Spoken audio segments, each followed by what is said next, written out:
Okay, Bismillahirrahmanirrahim. Assalamualaikum and good day everyone. Okay, so today we're going to continue for our very last chapter for BWU 10102 entrepreneurship. So this is the financial planning for business startups, and you have to focus on this presentation on this chapter because this is one of the requirements, one of the criteria for your group assignment, which counts for 50% of your total assessment. Okay, so synopsis of this chapter is we're going to introduce to you the financial management and how to prepare a financial plan for your project. So the objectives of this chapter, there are two: to introduce the basics of the financial plan and to introduce you the financial plan, okay, so that you know how to make your own financial plan for your own project for the group assignment. So the learning outcome should answer the synopsis as well. So to discuss the basics of financial plan, and you will be able to prepare your own financial plan at the end of this chapter. So list of topics, overview of the financial management, and also the financial plan itself. Okay, so basically this chapter on the financial plan, it serves as an example to show you an example on what is the financial plan or the financial management, and hopefully whatever that we learn from this chapter, it will be a guide for you to prepare your own financial plan for the group, for the project. Okay, so the first one is the overview. So bila kita buat project, okay, so undoubtedly kita memang perlukan money. So money to our project or money to our business is like the blood to our body. So without money, tak jalan business tu, tak jalan project tu. So money and project complement to each other. Okay, so the first step is, this is the first step. Okay, money paid into the company. So whatever it is, before kita nak proceed to any of our product ataupun services, we have to have money first. Okay, so money will be paid into the company to buy or to form the startup capital for the project implementation untuk apa-apa. The second one is the money dia akan masuk kepada finance to buy everything and anything yang diperlukan for the project implementation. So kita nak beli aset ke, lepas tu kita nak kena bayar working capital, maksudnya nak beli raw material, nak bayar gaji pekerja, and also the rental of assets, maybe the rental of the area of the kedai, and also other miscellaneous items that need to be bought for the project implementation. Okay, so this is an overview of the financial management. Okay, jadi kalau sesiapa nanti yang menjadi bendahari, yang menjadi CFO of a company, this is what you are dealing with. Okay, so first of all, this one. Okay, inilah yang pertama sekali lah. Capital injection plus borrowing plus surplus from cash flow. So kan kita tahu tadi, the first step is money has to be injected first dekat dalam business tu. Money has to be paid into the company. Okay, so daripada mana? Owner's capital injection, maknanya owner tu dia bagi duit dia sendiri, ataupun from borrowings. So kita borrow daripada kawan ke, ataupun kita borrow from bank, okay, legally, yang kita namakan sebagai loan. Now, once kita dah kumpul all the money in here, so what do we do with the money? Okay, some of the money kita kena bayar interest. Interest yang kita borrow tadi tu. Lepas tu ada dividend, ada tax lagi. Okay, and then capital expenditure. So, because when we collect the money is because we want to buy assets. Okay, so we want to pay the working capitals and all other miscellaneous items. So tidak termasuk sekali lah capital expenditure. So contohnya adalah fixed asset. And we have to remember when we buy asset, tak kisahlah you nak beli contohnya projek kita ni projek car wash lah again.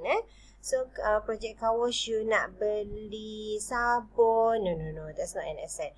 You nak beli water jet. Okay, so water jet tu supaya senang lah kan, you nak sembuh juga kereta-kereta, daki-daki semua, lumut-lumut semua akan tertanggal. So that is an asset.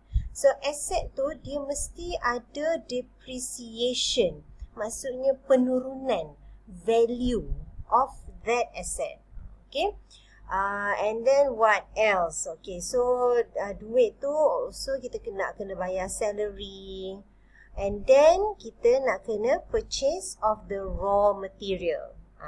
Okay, now with all the money that we collect in here, with all the sources of the fund, and then kita duk beli tu, duk bayar tu, then what happened kan? It is not viable just to spend. We have to have something income yang masuk balik dekat dalam kita punya kita punya macam account balik tu kan. So kita tengok yang grey ni. So when we purchase the raw materials, so we have the raw materials, and then from the raw materials tu kita buat something. Okay, work in process inventory. And then kita dah finish inventory, and then kita jual. So cash sale. So cash sale tu bila yang berjaya, kita masuk balik dekat dalam capital injection tersebut. And the money goes around and around and around. So dia rolling kan lah balik duit tu. Okay? Alright. So from that figure tadi, overview of the financial management, there are few things that we want you to learn. Okay, and we want you to understand. Okay, so the first one is the project. Okay, before that, I nak bagi tahulah. For the next few slides after this, akan ada beberapa term. Business term, okay, accounting punya term. So, sesiapa yang ada experience, sesiapa yang ada background in this, so you would be an advantage lah to this.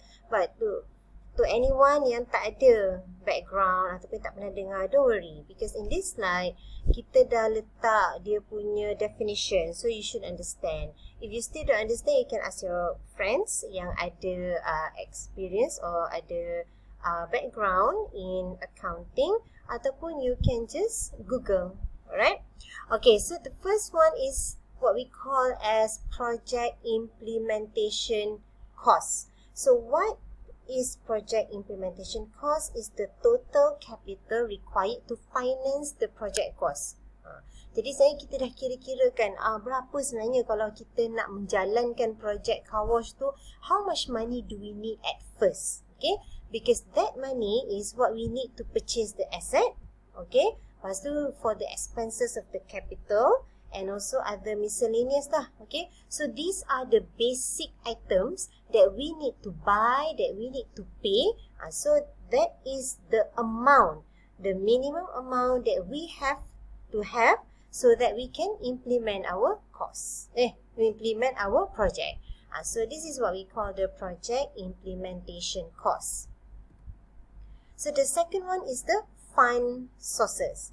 So we know that how much money we need for the project implementation cost, then we have to find the money. So the sources of fund, the sources of money too, it can come from various sources. For example, it can come from the owner's equity. Kita sebagai the own boss kan, so kita keluarkan duit kita sendiri. Okay, so we have to macam tengok jugalah how much money that we can invest in our own company ni. Okay, ataupun external borrowing. So external borrowing maksudnya kita pergi pinjam lah daripada kawan-kawan, saudara mara, or nak selamat pinjam daripada bank loan. And also contribution of owners existing asset. So the first ni yang owners equity dengan external borrowing ni, ini sebenarnya more kepada cash. Tetapi the third one ni, is more kepada asset. So for example kan, tadi we identify that for project car wash ni, we need to have the water jet. So water jet tu kita tengok, kita ni sebagai owner, saya dah ada sendiri dah water jet dekat dalam rumah kita. So as a first step kan, to implement our project ni, kita tak perlu dah lah dulu beli water jet tu. We can just borrow, we can just use our own water jet. Okay, so itulah reason sources kita. Alright, the next one is what we call as cash flow projection statement. Sekejap saya nak try highlighter lah. Okay, so this is what we call the cash flow projection statement. Okay, jadi cash flow projection statement ni sebenarnya dia nak represent all the data on the cash inflow. Okay, lepas tu kita akan tolak all the cash outflow. Okay, supaya kita dapat tahu cash balance kita berapa. Okay, so usually kita akan buat ni at the end of the month, at the end of the year. Okay, at the end of the week. Jarang jugalah, selalunya monthly lah kita nak tengok kan cash flow projection statement. So kalau cash inflow ni maknanya whatever money, whatever fund yang masuk ke dalam account kita. So for example, capital injection. Kan? Lepas tu sale kita, apa yang kita jual tu, orang beli dapat duit, that is our cash inflow. Ataupun collection of account receivable. So apa-apa yang kita dapat masuk dekat dalam account kita. And then we minus with all the cash outflow. Maksudnya apa yang membuatkan duit kita keluar. So from our purchases, kita nak kena beli asset, nak kena beli all the small and minor items. And then salary, kita nak kena pay our agent, we need to pay our pekerja. Okay, kemudian paying of account payables, dividend, tax and so on. All those things that we have to pay. Okay, kita tak boleh lari. So that is our cash outflow.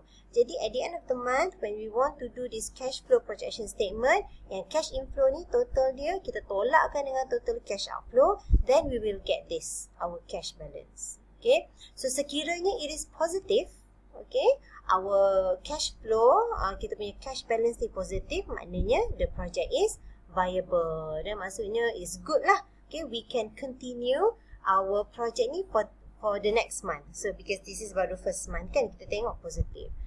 However, if the cash balance is negative, then itu kena ada a series of macam kena discussion balik lah. So you have to think about it again, whether it is viable to continue with the next month ataupun you nak fikirkan macam mana. Okay, it is up to you and your company partners. The next one is the profit and loss statement. Okay, so ini pun penting juga. So what we need to do is to yield this profit and loss statement adalah kita tengok dulu total sale kita dalam period yang kita nak lah, dalam 1 bulan ke, dalam 1 tahun tu ke. And then kita tolakkan dengan the cost of the goods sold ataupun used. Macam tu. So total sale kita, berapa banyak yang kita dah jual, lepas tu kita tolakkan dengan harga kos barang-barang tu yang kita dah jual. Dan itu kita akan dapat gross profit. Ni baru gross okay. And then gross profit ni kita akan tolak lagi dengan total expenses. So expenses ni again lah, salary, rental, utility, asset nak bayar tu, bayar ni, dividend, tax semua tu. Barulah kita bertahu profit kita berapa. Profit ke loss ke tak tahulah. Okay.